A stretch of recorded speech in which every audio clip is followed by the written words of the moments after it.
sur les 10 villes que nous avons chiffrées, qui sont les 10 plus grandes villes du pays, on constate aujourd'hui un chiffrage, en tout cas sur les deux principaux partis politiques, relativement rigoureux, relativement fiable.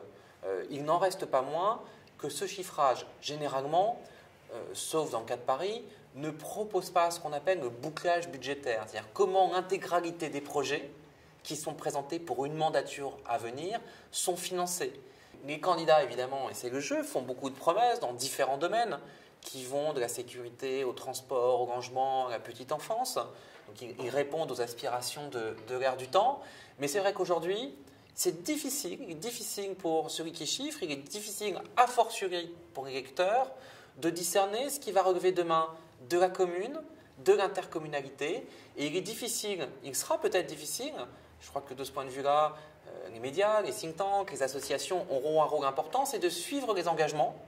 pour voir si, par exemple, un maire qui aura pu proposer un projet me mènera à bout, ou pour voir si, au contraire, ce maire dira « mais je l'avais promis, certes, mais c'était à l'intercommunalité de le réaliser ». Donc, il faut aussi que ces élections, à un moment ou à un autre, permettent une réflexion citoyenne sur les différents degrés de gouvernance qui se dessinent entre des communes, des intercommunalités qui sont en train de prendre toute leur importance et effectivement des élus qui ont pris l'habitude parfois de s'abriter derrière leurs différentes casquettes. Aujourd'hui, il y a une complexité plus grande dans la lecture que nous pouvons faire des différents projets qui sont portés par les candidats et il faut bien pour les lecteurs